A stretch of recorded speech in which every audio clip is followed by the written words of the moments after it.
अस्सलाम वालेकुम वरहमतुल्लाहि वबरकातुहू। आइट्स में बहुत सारे स्टूडेंट्स का रिज़ल्ट विद होल्ड कर लिया जाता है और जब आपका रिज़ल्ट अनाउंसमेंट की डेट होती है उस दिन आपको एक लेटर मौसूल होता है जिसमें लिखा होता है कि आपका रिज़ल्ट विद हेल्ड कर लिया गया है। और अगर आप समझते हैं कि हमारा डिसीजन गलत है, हमने जो इंक्वायरी के लिए आपका रिज़ल्ट विद हेल्ड किया है, यानी कि उस पर हम इन्वेस्टिगेशन करें, अगर आप गलत समझते हैं तो इसको एक्सप्लेन करें। नीचे वो एक लेटर में ही आपको एक जगह देते हैं जहां आपने उसको एक्सप्लेन करना होता है कि उन्होंने आपका जो डिसीजन लिया है विद हेल्ड का वो गलत है, आपने ये प्रूव करना होता है। अब आप बाज़ औक़ात वहाँ लिख के देते हैं रीज़न कि आपको नहीं करना चाहिए था विद हेल्ड, मैंने बिल्कुल कोई माल प्रैक्टिस नहीं की, मैंने कोई गलत नहीं किया, मैंने टेस्ट की तैयारी अच्छी की थी और मेरा टेस्ट ठीक हुआ था।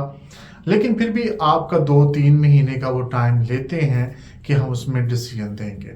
और मेरा जो एक्सपीरियंस उसमें मैंने ये देखा है कि आप अगर 2-3 महीने, 4 महीने, 5 महीने भी वेट करें तो आपको आपका रिज़ल्ट नहीं मिलता। अब इसकी वजह क्या होती है, ये रिज़ल्ट विद हेल्ड क्यों करते हैं? इसकी सबसे पहली जो वजह होती है रिज़ल्ट विद हेल्ड करने की, वो होती है माल प्रैक्टिस। आपके अदारे को, आइट्स को, आईडीपी को, या कोई भी अदारा है जो आपका रिज़ल्ट रिव्यू में लेके जाता है, जिस तरह लैंग्वेज सर्ट लेके जाता है या आइट्स विद हेल्ड करता है, उसकी आम तौर पर यह वजह होती है कि उनको आप पे डाउट होता है कि आपने माल प्रैक्टिस की है, आपने कुछ गड़बड़ की है, आपने कुछ 2 नंबरी करने की कोशिश की है, तो उसकी बेस पर आपका रिज़ल्ट वो रोक लेते हैं।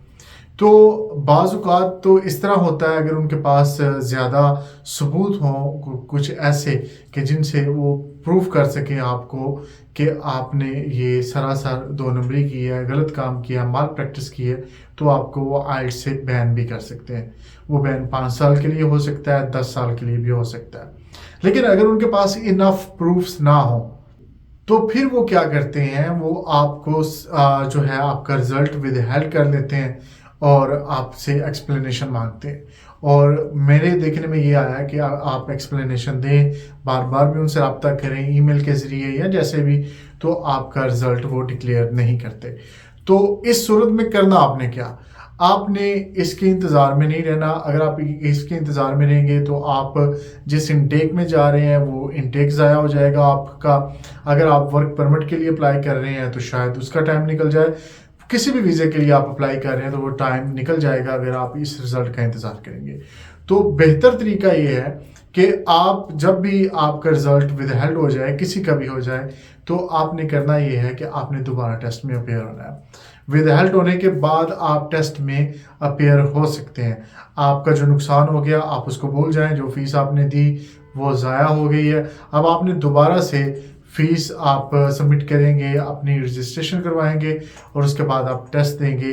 तो फिर आप दोबारा से मेहनत करिए। अगर आप समझते हैं कि वो आपके साथ गलत हुआ था तो इस दफ़ा उनको आप गलत साबित करें, मेहनत अच्छी करें और दोबारा टेस्ट दें। तो विद हेल्ड जिसका भी हो जाता है उसका सिर्फ यही सोल्यूशन है कि आप दोबारा टेस्ट देंगे। और अगर आप इंतज़ार करते हैं तो मेरी रिकमेंडेशन है, मेरी आपको ये सजेशन है, एडवाइस है कि आपने इंतज़ार नहीं करना, उसको छोड़ दें, उसको भूल जाएं और आगे चलें, टेस्ट दें।